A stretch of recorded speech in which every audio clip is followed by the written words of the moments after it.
Good evening everyone, another video. I know long time no see, मैं नहीं आई, videos नहीं आ पा रहे थे बिकॉज ऑफ सम रीज़न। वो रीज़न हम बाद में डिस्कस कर लेंगे। आपके एग्ज़ाम्स जो हैं वो कॉर्नर्स पे हैं, तो आपके मन में बहुत सारे डाउट्स होंगे। सी, अभी तक आपने जितनी भी पढ़ाई करनी थी कर ली होगी। अब आप सब्जेक्ट वाइज पढ़ोगे। आपका फर्स्ट पेपर जो है वो मैथ्स का है, तो आई होप अभी तक सभी बच्चों ने मैथ्स की तैयारी स्टार्ट कर दी होंगी। आज 13 हो चुका है, 14, 15, 16। गाइज देखो, तुम 16 तो सिर्फ ऊपर ऊपर से रिवीजन के लिए ले लो, क्योंकि एंड मोड में पढ़ाई नहीं हो सकती। तो तुम्हारे पास आज का दिन है, आज का पूरा दिन ऑलमोस्ट निकल गया है। 14 एंड 15 है। अब इस मोमेंट पे तुम्हारे पास बहुत सारे डाउट्स होंगे, तुम्हें एडमिट कार्ड्स मिल चुके होंगे, तुम्हें नहीं पता कि तुम्हें एग्जाम में क्या है। तो ये जो वीडियो है कोई भी सब्जेक्ट की स्ट्रैटेजी के लिए नहीं है। इसमें मैं तुम्हें बताऊंगी कि एक्चुअली तुम्हारे बोर्ड एग्जाम में तुम किस तरीके से एग्जाम हॉल में एंटर करते हो, क्या क्या प्रोसीजर होता है, तुम्हें क्या लेके जाना है, क्या लेके नहीं जाना है, कौन कौन सी चीज़ों का तुम्हें ध्यान रखना है और कौन सी मिस्टेक्स को तुम्हें नहीं करना, जिसकी वजह से तुम्हारा लास्ट मोमेंट पे ब्लंडर ना हो और तुम अभी से अपने आप को मेंटली प्रिपेयर कर लो। आई नो गैस, तुम यहाँ पे ब्लू पेन देख रहे हो, मैं भी जस्ट टेस्ट लिख के आ रही हूँ, सो इसलिए है। और दिस वीडियो का पूरा credit goes to a person whose name is Blinky something like. I am so sorry if I am pronouncing your name incorrect, but उन्होंने मुझसे पूछा था कि दीदी एक बार आप बहुत सारे डाउट्स आ रहे हैं हमें कि हम एग्ज़ाम हॉल में एंटर करेंगे तो हमें क्या है, हमें ब्लॉक्स का क्या है, एडमिट कार्ड आ गया, हमें किस तरीके से फॉर्म फिल, मतलब आपके आंसर शीट को फिल करना है, तो वो सारा सिनेरियो समझा दूँ। देखो, सबसे पहला तुम्हारा जो एग्ज़ाम टाइमिंग है वो 10:30 का है, तो try to reach your examination centre at 9 to 9:15। मतलब तुम हद्दे 9:30 तक पहुंच जाओ, इससे ज़्यादा लेट मत हो, क्योंकि 10 बजे से आपका आंसर शीट मतलब डिस्ट्रीब्यूट हो जाता है एंड 9:40, 9:45, 10 बजे तक के बाद एंट्री क्लोज हो जाती है। और एक बार एंट्री क्लोज हो जाएगी तुम खत्म, मतलब तुम घर आ जाना, क्योंकि तुम्हारी नई एंट्री नहीं होनी है, तुम्हारा एग्जाम खत्म हो जाएगा। So try to reach before the time, क्योंकि 10 बजे आंसर शीट डिक्लेयर मतलब बांट दी जाती है, स्प्रेड की जाती हैं। देखो, अब मैं पूरा तुम्हें सिनेरियो बताती हूँ कि किस तरीके से होता है। देखो, तुम्हें बैग तो लेके नहीं जाना है, फर्स्ट थिंग। ये कोई नहीं बताता, पूरे इंटरनेट में कोई नहीं बताता, बट आपको मैं बता दूँ, आपका बैग लेके जाना अलाउड नहीं है। मेरे साथ ये होता, मैं एग्ज़ाम देने के लिए तो मेरे जो मतलब सामान होते हैं, जो जैसे आपके writing pads, pouch, water bottles, like this type of thing, वो आपको आपके हाथ में ही लेके जाता है। वो लोग बैग्स को अंदर जाना अलाउड नहीं करते हैं, ठीक है। उसके साथ साथ आपको क्या लेके जाना है, अ ट्रांसपेरेंट पाउच। मुझे पता है, आप सभी को पता है कि एक transparent pouch, then transparent writing pad, और इसके साथ साथ वाटर बॉटल, जो तुम्हारी कॉपर की, स्टील की वाटर बॉटल होती है, वो अलाउड नहीं होती गाइस। ट्रांसपेरेंट वाटर बॉटल ही चलेगी। जैसे ट्रांसपेरेंट जो कांच की वाटर बॉटल्स आती है वाइट कलर की, वो जिसमें आर पार दिखेगा, वो लोग देख सके कि उसमें पानी नहीं है, उनको तुम पे बिल्कुल भी ट्रस्ट नहीं है। उनकी नज़र में हर एक बच्चा चीटर ही है। सो दे वर्क वेरी एफिशिएंटली। मेरा जिस तरीके से सेंटर लगा है, तो मैं बता रही हूँ, मैं फर्स्ट डे गई थी तो उन्होंने पानी की बोतल एंट्री ही नहीं दी, तो नेक्स्ट डे से मैंने कांच की बोतल में ली थी। बैग्स लेके जाना अलाउड नहीं है, पानी की बोतल तक आपकी ट्रांसपेरेंट होनी चाहिए। उसके साथ साथ बोर्ड्स के टाइम में अगर तुम जो पेन खरीद रहे हो, जो इरेजर्स खरीद रहे हो, जो शार्पनर्स खरीद रहोगे, ट्राई करना कि सब एक्स्ट्रा एक्स्ट्रा ही खरीदो, कि लास्ट में कुछ गुम हो जाए, ब्लंडर नहीं होना चाहिए। सो बी प्रिपेयर प्लीज़। हाँ, एक पेन लेके एग्जाम हॉल में मत चले जाना, ज़्यादा 30 मार्क खाने नहीं, एटलीस्ट 3 से 4 पेन अपने पास रख लेना। और पेन कौन सी, blue pen, Signo Softech pen. अगर तुम चाहते हो कि मैं दिखाऊँ, एक सेकेंड रुको, मैं तुम्हें अपनी ब्लू पेन दिखाती हूँ, कौन सी ब्लू पेन हो जो जिसकी इंक स्प्रेड ना हो, तुम्हारी आंसर शीट खराब ना। अगर तुम्हारी आंसर शीट बिल्कुल भी खराब है, उससे तुम्हारा प्रेजेंटेशन पूरा खराब हो जाएगा और एक ब्लंडर क्रिएट कर देती है। तो तुम वो पेन लेके जाओ जिसमें तुम कंफर्टेबल हो और ग्रिप मिले और तुम अच्छे। मैंने जो पेन यूज़ की थी, मैं तुम्हें इस वीडियो में दिखाती हूँ कि मैंने कौन सी पेन अपने बोर्ड एग्जाम में यूज़ की थी। So guys, this was the pen which I have use in my board examination, और अभी भी मैं यूज़ करती हूँ, क्योंकि 11th में जो होता है वो कंटेंट बहुत लिखने को आता है। तो आज ही मैंने ये टेस्ट लिखा है, तो वो ख़त्म हो चुकी है almost. But this is the best pen I can recommend you. ये बहुत सस्ती आती है, 5 रुपये की पेन है। और the best part is that कि ये बहुत पतली है, जिससे अगर तुम्हारा पेपर छूट रहा है एंड वक्त में, तो तुम्हारे उस मूवमेंट पे इसकी एक अच्छी ग्रिप है। और क्योंकि ये भारी नहीं है, तो हैंड का मूवमेंट बहुत अच्छे हो सकता है, जिसका आपका पेपर बहुत ही स्मूथली आप लिख सकते हो। तो this was my recommendation for you. इसके अलावा आप जो जेल फाउंटेन वो होते हो, सेकेंड थिंग मैं आपको बता दूं कि अगर आप बोर्ड एग्जामिनेशन लिख रहे हो और आपकी पेन ख़त्म हो जा रही है, तो आप अगर इंक चेंज करें, फॉर एग्जांपल ये वाली ब्लू पेन है और इससे थोड़ा डार्क शेड की ब्लू पेन आपके पास है, ये लाइट शेड की ब्लू पेन है, तो आप पेपर डायरेक्टली वहाँ से स्टार्ट नहीं कर सकते। आपको आपके इन्विजिलेटर को इन्फॉर्म करना पड़ेगा when you are changing the pen, not changing the pen. Pen तो ठीक है, अगर सेम सोना के पेन यूज़ करो तो ठीक है, बट अगर इंक में डिफरेंस है, कलर डिफरेंस है, तो आपको आपके इन्विजिलेटर को बताना पड़ेगा। तो वो इन्विजिलेटर आपके आंसर शीट पे साइन करेगा, उसके बाद आप जो है पेन चेंज कर दें। अदरवाइज आपने नहीं इन्फॉर्म किया है तो वो एक्ट ऑफ चीट में आ जाएगा, आपको चीटिंग में डाल दिया जाएगा, आप चीटर डिक्लेयर हो जाएंगे। तो इसलिए आप इस चीज़ का ध्यान रखना कि अगर आप पेन की इंक चेंज हो रही है, डिफरेंस है, तो आप लोग अपने इन्विजिलेटर को एक बार इन्फॉर्म करके ही पेन की इंक चेंज कर देना। सेकेंड थिंग गाइस, आपके जो न्यू रबर्स होंगे, न्यू शार्पनर्स होंगे, राउंडर्स होंगे, ये कोई भी चीज़ हो तो उनके जो रैपर्स होते हैं वो आप घर से ही निकाल के लेके जाना, क्योंकि वो आपको एंट्री के मोमेंट पे वो लोग आपका टाइम वेस्ट वहाँ करवा सकते हैं। एंट्री के टाइम पे आपको नहीं जाने देंगे, तो आपको बाहर निकालेंगे, फिर आपको बोलेंगे कि अपना ये रैपर्स उतारो, वो करो, तो इसमें आपका टाइम वेस्ट हो सकता है। तो मेक श्योर कि आप लोगों को पहले से निकाल के ले जाना, क्योंकि वो लोग चीटिंग करेंगे।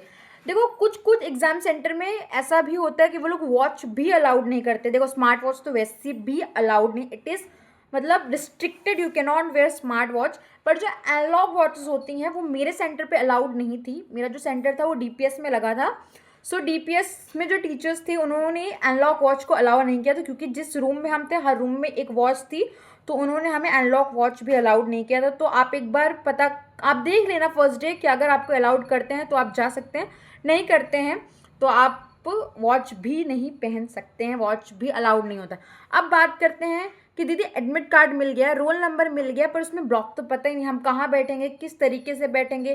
फर्स्ट पेपर मैथ्स का है, क्या बेसिक वाले और स्टैंडर्ड वाले साथ में बैठते हैं? तो जी नहीं, बेसिक वाले स्टैंडर्ड वाले साथ में नहीं बैठते, बेसिक वाले अलग बैठते हैं, स्टैंडर्ड वाले अलग बैठते हैं। अब आपको ब्लॉक कैसे पता चलेगा?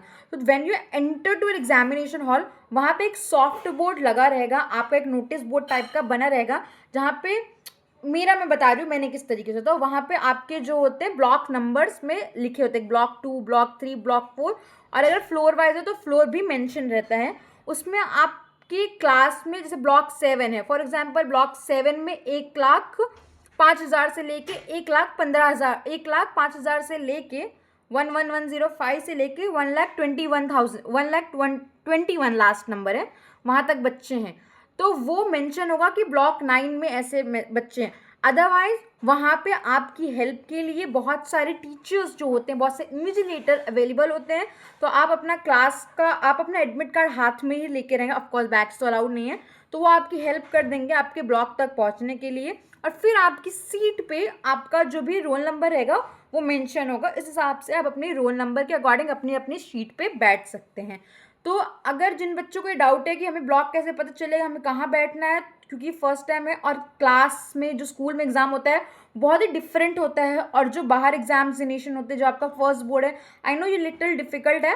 और हाँ, ये चीज़ मैं बता दूँ, बेसिक वाले और स्टैंडर्ड वाले साथ में नहीं बैठेंगे। आप लोग को जो रोल नंबर मिली होंगे वो जनरली ऐसा होता है कि आपका जो फ्रेंड होगा आपसे एक नंबर आगे होगा और पीछे होगा, लेकिन अगर वो स्टैंडर्ड वाला है और आप बेसिक वाले हैं तो आप दोनों की क्लास डिफरेंट होगी, आप लोग एक साथ एक क्लास में नहीं बैठ सकते।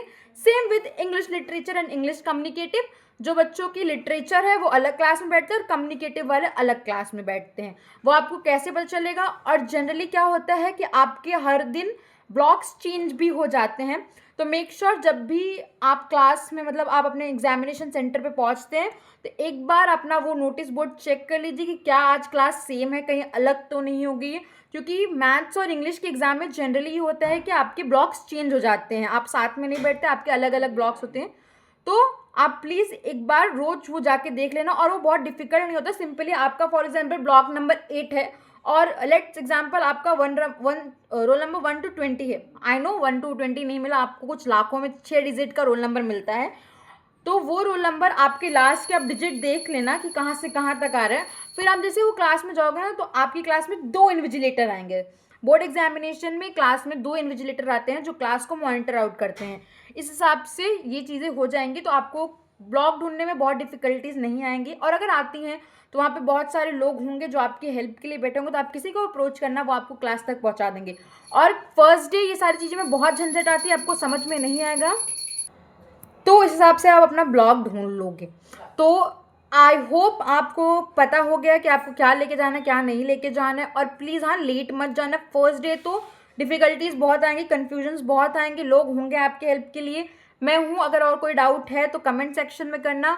और एक चीज़ और, all the best for examination. ये तुम्हारे लाइफ का सबसे बेस्ट बेस्ट बेस्ट एग्जाम होगा। You are gonna rock it, you are gonna blast it guys. और या तो मैं तुम्हें बता दूं, एक प्रिडिक्शन में कर देती हूँ, या तो तुम्हारा मैथ्स का एग्जाम बहुत इजी आएगा, या तो तुम्हारा मैथ्स का एग्जामिनेशन बहुत हार्ड आएगा, या फिर मॉडरेट टू इजी। क्योंकि हमेशा एक चीज़ नोटिस की गई है 10 साल तक पैटर्न में, कि जो भी पहला एग्जाम रहता है ना, वो हमेशा इजी आता है। और क्योंकि तुम इतना पढ़ के जा रहे हो, इतने दिन से प्रैक्टिस करने वाले हो ना, तुम्हें तुम्हारे बोर्ड के एग्जाम का फर्स्ट पेपर बहुत इजी लगने वाला है। मेरा फर्स्ट एग्जामिनेशन था इंग्लिश का, और मैंने, तो आपका एग्जाम इजी होगा। So next thing is we are gonna discuss about is how your answer sheet will be. उसमें आपको क्या इन्फॉर्मेशन डालना है, क्या इन्फॉर्मेशन, वो इन्फॉर्मेशन कैसे बताएंगे। देखो, 10 बजे तुम्हें आंसर शीट मिल जाता है, 10:30 से तुम्हारा पेपर होता है, तो क्या दीदी हमें आधा घंटा मिलता है? जी नहीं, बेवकूफ़ हो तुम अगर तुम्हें लग रहा है। पहले 15 मिनट में सिर्फ तुम्हारे पास आंसर शीट रहेगी, क्वेश्चन पेपर नहीं आएगा। रीडिंग टाइम जो होता है वो आपका 10:15 से स्टार्ट होता है, जो 10:30 तक का मिलता है।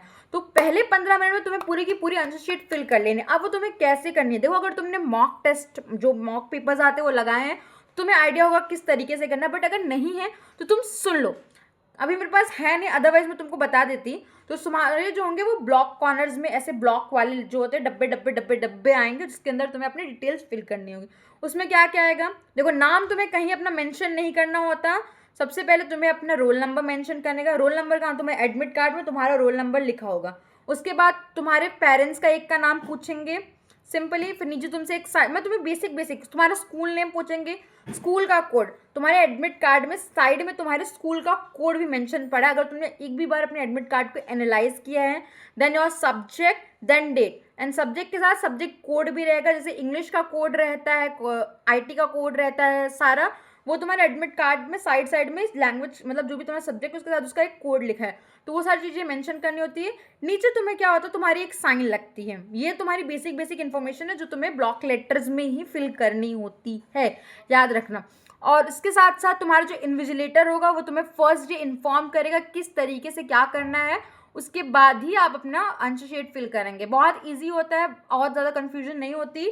आपके जो इन्विजिलेटर होते हैं वो आपके हेल्प के लिए वहाँ होते हैं, तो आप उनको बुला के अपना भरवा सकते हैं। लेकिन ट्राई करना कि तुम कहीं यूट्यूब पे जाके एक वीडियो देख रहे हो तो मुझे कमेंट कर दो, मैं तुम्हें स्पेसिफिक एक वीडियो बना के बता दूंगी तुम्हें किस तरीके से बनना है। उसमें ज़्यादा टाइम वेस्ट मत करना, ताकि 10-15 पे जैसे तुम्हें पेपर मिल रहा है, तुम्हें फटाफट सारे पेपर के क्वेश्चंस को रीड करना है, तुम्हें समझ लेना। वो 15 मिनट में तुम अपना टाइम वेस्ट ही, मतलब तुम्हें अपनी आंसर शीट फेंक देनी है। और आंसर शीट जो होती है वो आपकी सील्ड होती है, आपको कोई सेलो टेप से बंद रहता है, तो जब तक 10:30 ना हो आप उसको खोल नहीं सकते, अदरवाइज आपको चीटिंग में डाल दिया जाता है, तो आप नहीं कर सकते हैं वो चीज़।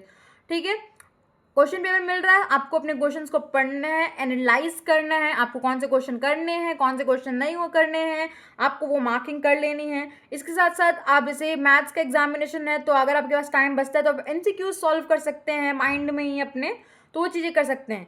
बट इस दौरान आप अपने क्वेश्चन पेपर पे या फिर अपने आंसर शीट पे पेन का यूज़ नहीं कर सकते, तो आपको पेन पे साइड रखना है। I hope this all will be informative for you. If you want no more much about your board examination, कि सेंटर में पहुंचते हैं तो पेपर क्या आता है, जो आपका इन्विजिलेटर आता है वो एक, जब आपके आंसर शीट या क्वेश्चन पेपर आता है तो आप में से किसी 2 बच्चों को सिलेक्ट करता है, जिससे वो प्रूफ दिखाता है कि ये कहीं से खुली नहीं है, ये लीक पेपर नहीं हुआ, ये पेपर जो है डायरेक्टली कुरियर होकर यहीं आया, आपके सामने ही खुल रहा है। तो वो किसी 1-2 बच्चों को बनाएंगे, वो तुम सब पाओगे और तुम बहुत सारी चीज़ें एक्सपीरियंस करोगे। तुम्हारे एग्जामिनेशन हॉल में सारी चीज़ें मैं बता नहीं सकती, तुम सारी चीज़ें समझ नहीं सकते, जितनी तुम्हारे लिए इंपॉर्टेंट चीज़ें थी मैंने बता दी। If you like this video, if you find it informative, और if you get to know something more about your examination, then like, share, subscribe. Till then, bye bye, see you, and I'm back on the YouTube. We are going to rock blast this board examination, and maths के लिए last 2 दिन की strategy भी आने वाली है, if you guys will like, and The videos shout out goes to Blinky. Thank you so much Blinky for making me to come back on the platform. Because guys board exam मेरी खुद के examination से test थे, second term थे, फिर then health issue थोड़ा हो गया था, चीज़ से बोर्ड मतलब जो हमारे बोर्ड की प्रिपरेशन में हमने जो स्पिरिट दिखाए थे वो थोड़ी ढीली हो गई है. बट हम झुकेंगे नहीं, हारेंगे नहीं, डरेंगे नहीं. Will fight, will win this battle. Bye bye, see you, love you all till then, take care of yourself and पढ़ोगे, फोड़ोगे, नाचोगे, गाओगे, मस्त रहोगे. Bye bye.